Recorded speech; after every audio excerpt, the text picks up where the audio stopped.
Good morning, everyone. This is Mighty Stream. Today is April the 26th, and I am excited about today. I hope that you're doing well. I'm still struggling with a bit of a cold, but I still was able to rest well, and I'm here today to do our meditation, the Just for Today in a meditation with you. I'm looking forward to it.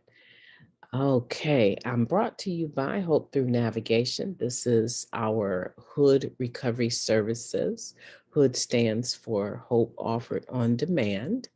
And I am hoping by now that you have been enjoying these meditations that I have been posting as a podcast on YouTube. You can reach me at recoveryofhope21@gmail.com.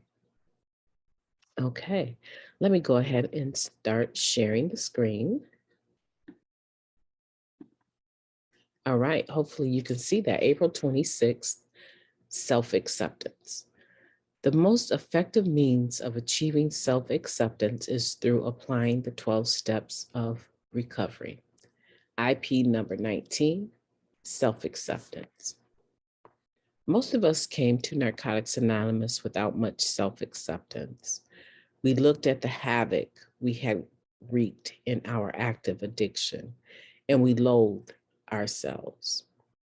We had difficulty accepting our past and the self-image produced by it. Self-acceptance comes more quickly when we first accept that we have a disease called addiction, because it's easier to accept ourselves as sick people than as bad people. And the easier it is to accept ourselves, the easier it becomes to accept responsibility for ourselves. We achieve self-acceptance through the process of ongoing recovery. Working the 12 steps of Narcotics Anonymous teaches us to accept ourselves and our lives. Spiritual principles like surrender, honesty, faith, and humility help relieve us of the burden of our past mistakes. Our attitude changes with the application of these principles in our daily lives. Self-acceptance grows as we grow in recovery. Just for today, self-acceptance is a process set in motion by the 12 steps. Today, I will trust the process, practice the steps, and learn to better accept myself. Beautiful, beautiful, beautiful. That comes from our IP number 19, entitled Self-Acceptance.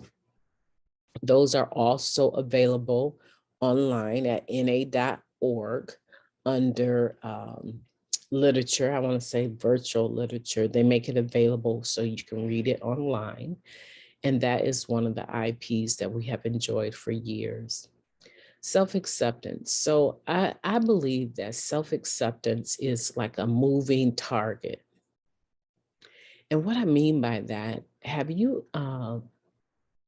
ever been driving down the road as a passenger in a car and you notice something, say maybe something in someone's front yard that you really liked, and you wanted to make sure you grasp what it looked like so that you can either search for it or come back for it, or just remember that moment of what that was your eyes were appreciating.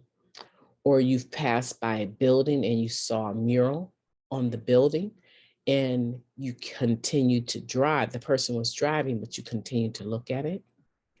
It looks like the mural or the object that you're looking at is moving right along with you. But that's an illusion, right? Because it's stable. It's not going to change positions unless there's an earthquake or something like that, right? It's stable, but you're the one that's moving. But imagine if you were trying to take aim at that, or shoot a arrow at it, or shoot a bullet at it, or throw something at that item. For instance, I can't, I'm thinking of a game people play, but they don't play it from vehicles, right? So that analogy won't work. But that target that you're shooting for, or that item that you're looking at, appears to be moving. And it's a moving target, is what we would call it. That is a moving target. It is changing positions, but it's changing positions because you are changing positions. And so when I say self-acceptance is like a moving target, what I mean by that, it's always the goal. Because the sooner you can accept yourself, have self-acceptance of your past, your situations, your disease of addiction, right? Which is your internal uneasiness that is manifested in obsession and compulsion, right?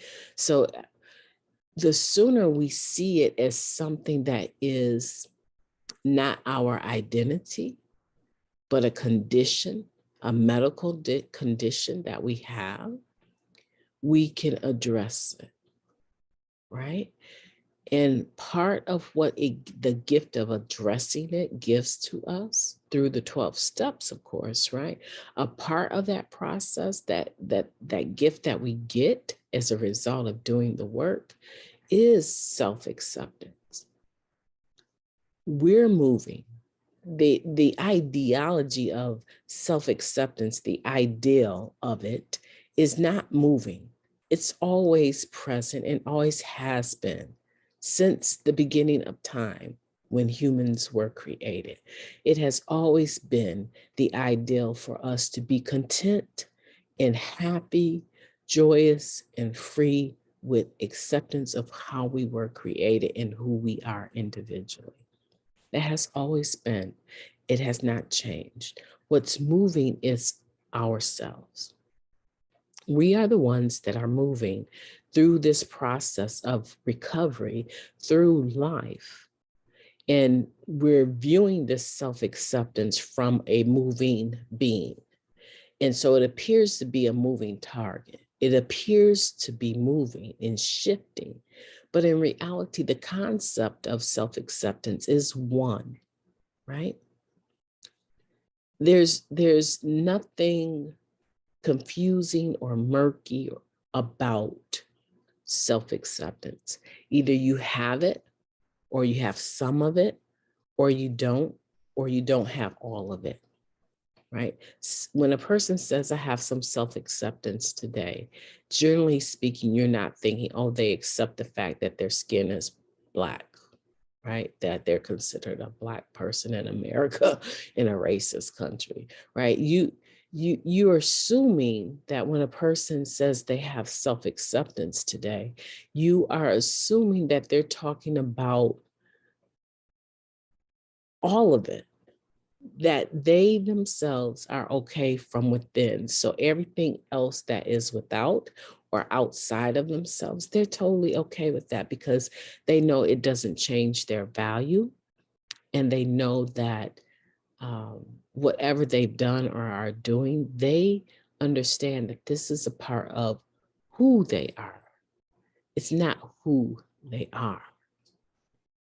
Okay, so self-acceptance is generally viewed in its totality, but in this reading, we see that it is a process.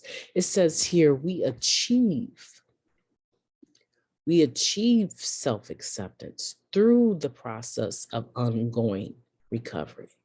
So if the way that we achieve it is ongoing, then this tells me that self-acceptance can be changing as well. It can be a process to attain it. And it says down here, even further to validate what I'm saying, self-acceptance grows as we grow in recovery. So I want to say it's like we attain it, but the depths of it changes. The more that we grow in our recovery, the depth of it can change. But in and of itself, it's a complete destination. It's a complete virtue in and of itself. But as you go through life, you will find that your view of it, I'm hitting on it now, right? Your view of it, your perception of self-acceptance changes. The 22-year-old that is whose skin is young and youthful, it has elasticity in it.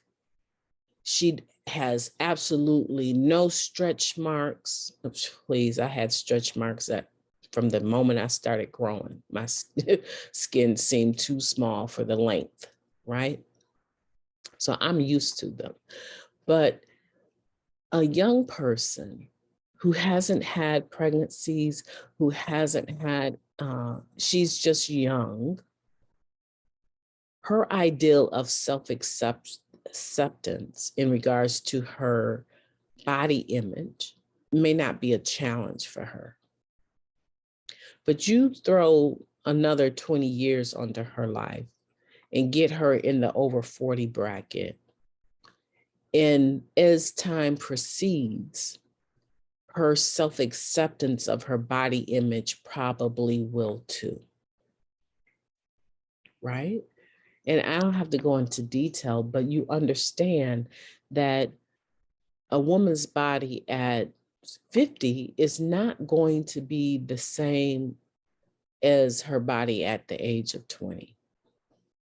There's going to be some changes, and you're going to need to have some acceptance in regards to that new identity that you have. It's the same way in recovery, right?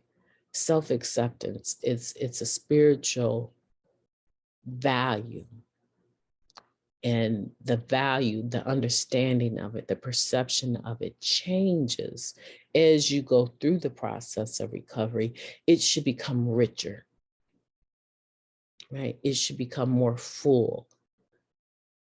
It should have more juice within it so that it has more to give you, more sustenance to give you, to live happy, joyous, and free. So it's a simple concept, but it's not really when you think about all of the things an individual can go through in life and need to have some self-acceptance about. So I really love this just for today. I love the fact that it emphasizes some spiritual principles like surrender, honesty, faith, humility, help relieve us of the burden of our past mistakes. So as you develop these through, right? Because the first, it says through the process of the 12 steps, because the first step, one of the spiritual values that come through that is surrender and honesty, because we admit that we're powerless over the disease of addiction and that our lives had become unmanageable. It takes a level of surrender and honesty to be able to do the first step. Step two, we came to believe that we could be restored to sanity. That sounds like faith, right? I have faith that if I go through this, I can get my mind back. I can get my life back. I can have some restoration, some sanity, right? I can be restored to sanity, right? And so that is a benefit or a fruit of step two. And as you go through all of the steps, there's spiritual principles for all of them. But the point here is that they can help us to view our past mistakes with a different outlook. And the main outlook is that we want to have some self-acceptance about it, because we can't change the past. And we may have some consequences of our past mistakes that we're still living with, but even humility can help us to cope with those consequences. I was talking to a lady this weekend. She struggles because she's not able to interact with her children as a direct result of using. But she's been clean for a while, but her family is still holding her hostage.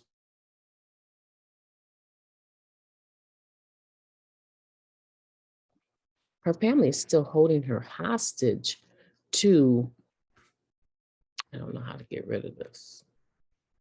They're still holding her hostage to her past.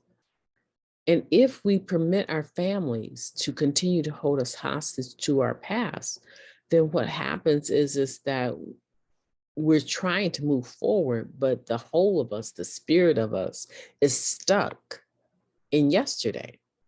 And it becomes quite an internal battle to be getting better and to be becoming healthier. But then someone keeps reminding you, you know you had cancer. You know you had cancer. You shouldn't be doing that. Right? So they're either unforgiveness or inability to let go of where we've been. They continue to remind us of it. They always keep it in the forefront as a justification for putting limitations on their relationship with you and limiting you. I've had the same thing come up to me recently, with a family member, trying to make sure that I remember my past, right? And there were some restrictions that came with some of the things that I did, right? And the question was is that when you meet people of a certain faith, do you tell them that you're no longer, that you're disfellowship, you're no longer a part of that faith? And I'm thinking to myself, why would I do that? Why would I take something that happened nearly 20 years ago and remind people that that was something that was imposed on me in a very unloving fashion? I would never meet someone that is in and of that faith today and just randomly say, you know what, I was put out of that religion 20 years ago. You might not want to talk to me. I would never do that. I would be disrespecting what God has done in my life, in the life that he has given me, to constantly bring that up and allow people to shun me or look at me in a different light. It's very ungodly and very unloving. I would never do that to myself. And that's just one example. The lady I was talking to is dealing with family members trying to hold her to her using days, her actively using days, and tell her, you don't deserve to have a relationship with your children. Right? We do this all the time. We try to get some self-acceptance with our past mistakes, but then we let other people come in and remind us. Once you've done the work, they don't have a right to keep bringing that up. You might deal with the consequences of their view of you, but you don't have to live. They're not who you are. You do not have to live that as though that is your whole identity. And the process of forgiveness, again, comes as a result of doing the work. If you are not doing your 12 steps, if you've never done them fully, you need to get the literature and you need to get a hold of me, because I have a willingness to meet with you one-on-one on Zoom to be able to do your step work. I'm not trying to sponsor you. I'm trying to let you know that you need to get busy in your recovery. You need to be about what we say we're about, which is that the spiritual principles of the 12 steps. You deserve that level of freedom. And Mighty Stream is here to assist you through that, male or female. I don't care what your pronouns are. I am willing to help you through that process if you're willing to do the work. Reach out to me at recoveryofhope21@gmail.com. And I want to thank you for listening. And I look forward to talking to you tomorrow. Have a beautiful day. Make it a beautiful day.